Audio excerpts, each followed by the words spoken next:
Happy Thanksgiving! I am coming to you from the past because I'm not going to be available on Thanksgiving. I am going to be down in Alpine eating turkey with Amy and her parents. So, I'm making the video today to put up for Thanksgiving. Today I'm going to take you on a walk through a couple of my Curious Tale production files. So, the Curious Tale is a humongous project, and like a factory or like an assembly line, there are various stages in the process of crafting stories. One of the earliest stages in the process, and an optional one, is inspiration that I take in from the wider world. I'm holding my arms up, but that I take in from the wider world. I see something that inspires me and I say, oh, I have to try and find a way to work that into the Curious Tale. One of the things that I like about Dostoevsky is that he recognized the folly of high-minded intellectuals toying with things that they didn't really understand, like revolution. Dostoevsky had a little more practical experience and was aware of some of the violence and the dangers, and many Russian intellectuals didn't fathom what they were contemplating. They didn't really understand the interrelationship between the ideas that they had and the effect that those ideas would have on real people if they were implemented. And this is something I've been aware of ever since my teenage years. I've never done all sorts of things that I write about characters doing in stories, and likewise I have all sorts of ideas of my own, philosophical ideas about how the world could be different and should be different, but lack first-hand operational experience. And I've always known that that's a weak spot, and I've always tried to be diligent to I've always tried my best to not be blinded by that ignorance. So, war, for instance. I've never been in a war. I've never been in a shooting match. And yet I write about it in The Curious Tale. And so many other things. I've ridden a couple of horses, but I don't know it the way many people do. I have never made my own glass. I have never actually ruled a country, even a small one, if we don't count Joshalonia, which is conveniently easy to rule. I've never even flown an airplane, so a lot of the stuff that I write about I've never done, and I have to try my best to depict those events realistically, or at least to not make a fool out of myself.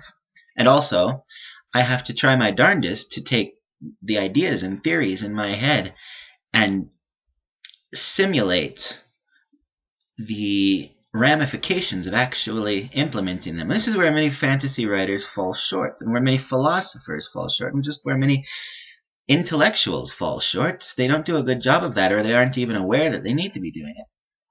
But I am. So keep that in mind. Now, I was talking a moment ago about the production process and about inspirations I take from the wider world and trying to find ways to implement these ideas. But what I do before that is I write them down. So the documents that I'm going to be walking you through are a couple of the documents that are basically just ideas that I've jotted down. And let's go. So this document is called the Miscellaneous Cultural or Physical Ideas document. It's sort of a general purpose holding stage for ideas. The first entry here is a link to the British peerage on Wikipedia, which has lots of useful information about the nobility.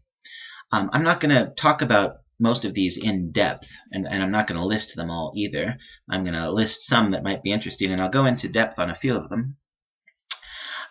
This one I saved because I was really interested in some of the nomenclature.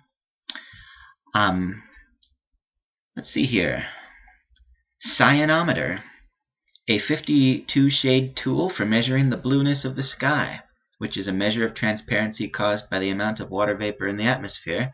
I figured this might be important, first of all, because that's just cool, and I'd never heard of it, and second of all, because the color of the sky is important to the story at various points in the curious tale.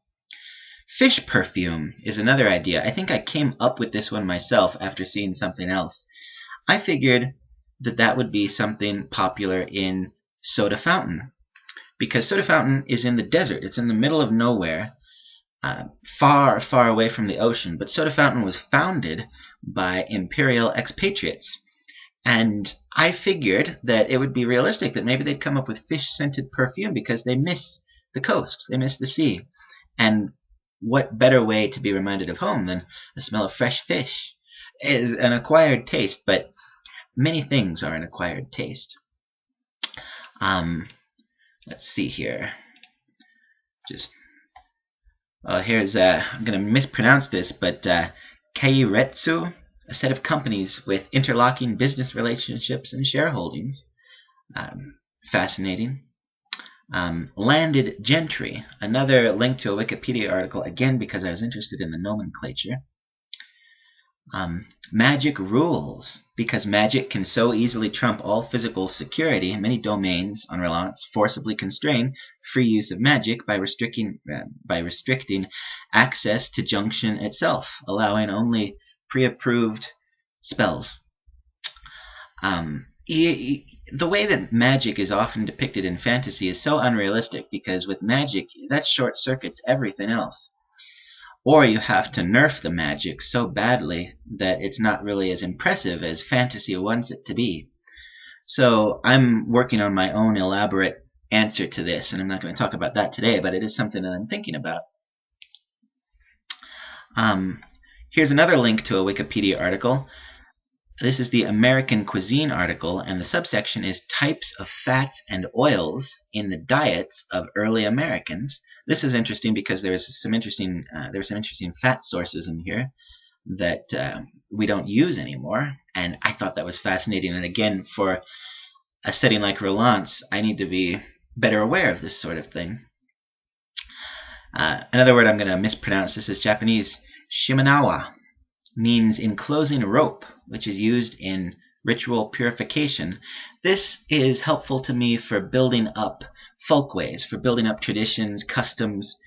The more ideas that I can be exposed to from the real world, especially from cultures outside my own, the better I'm going to be at generating my own. And I might even steal some version of this and artistically call it an homage or something, but really just steal. Let's see. There's one called Hiding the Cripples. Hiding the Cripples. When Dumbo was made, deformed people were still often hidden away or gawked at like freaks. That's just... When writing for a world like Relance, most of the societies on Relance are not nearly as progressive as the modern West is, and are very likely to hide away the cripples. You can't even use the word cripple anymore. It's often considered a pejorative, but this was from an article about some older Disney movies and how they fit into a modern society. Some of them have not aged well because they reveal old prejudices. Anyhow, let's see. Here's an interesting one. Activity names. This is just 3 words. Hunting, fishing, and fowling. We know hunting, we know fishing, but we don't often use the word fowling, and I figured that would come up reasonably a lot. So let's go to another document. There is...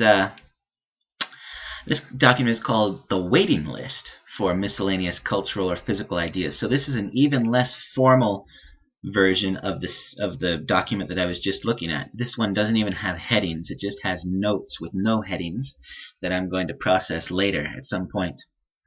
The first, one of the first ones, and this one is really fascinating, is the storytelling sitting rooms in Yusnan. This is actually two ideas that I merged together. Yusnan is a city from Final Fantasy 13-3. Um, Around the city is beautiful, and around the city there are these rooms that are just open air, and they don't seem to serve any purpose except they have seating inside. So they look like sitting rooms, just open air sitting rooms that are just there.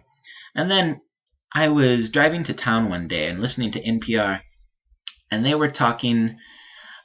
This person was being interviewed, and he was talking about the tradition in Spain. I want to say Spain. I can't remember anymore. Of these things called storytelling sitting rooms, where you would go into this room and sit for hours and tell stories and eat.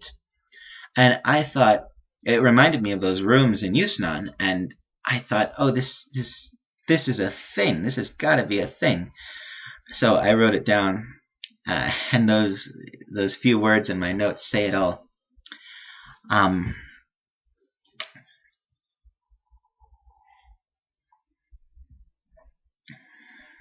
Let's see. I'm just scrolling through some of the less interesting ones here, or some of the ones that are harder to talk about. So here's an interesting one. Coins were used more as a symbol of power and status during the late Iron Age, rather than for buying and selling staple foods and supplies. Good to know. Here's another one. If you want to play with someone's powers of perception, a good time to try would be late at night, when after a few drinks everything is a little fuzzy. This was from a BBC News article. The person being interviewed said that he spent a particularly fascinating night observing pickpockets outside nightclubs in London's Trafalgar Square. And this is this person talking. They employ some clever tactics. A classic is that a girl comes up to you outside of a club and starts talking to you, and as she's doing it, she starts rocking very gently. And the person thinks that they're the ones who are rocking, and so they compensate for it and start rocking and fall over. And she's very kind, and she helps you up, and maybe her friend helps too. You stumble off, and the next morning you realize your watch is gone and your wallet is gone. Everything's gone. End quote. That's pretty cool. And again, thievery is a thing in my world, and this isn't an instance for me to sort of more directly invoke Dostoevsky. And I've never been a thief. I've never been a pickpocket. I don't know jack diddly about the techniques and tactics, except what I can learn through reading or being told. And you can see shades of that in some of the other things I've talked about. Here's one. In the cold months, when the reptiles hid, this person who was she walked all around the world, just freestyle backpacking. In the cold months, when the reptiles hid, she subsisted on an aboriginal standby called witchetty grubs, which are white caterpillar-sized moth larvae that live in the roots of mulga trees. And she said, the reason I wrote this down is that she said that raw, they taste like unsweetened condensed milk, and seared in hot sand, they crisp up nicely, and it was the seared and hot sand that really caught my attention. I had never considered that you can cook food in hot sand, but you totally can. So, here's one that talks about having a certain animal. It's called a ball from a different language, I guess. You don't eat it, you build a pin for it in front of your house. You take great care of it, and when it dies, you know that it has sacrificed itself and that it has come between you and your family and some terrible misfortune. So it's a superstition. And that's interesting, and it's good creative fodder.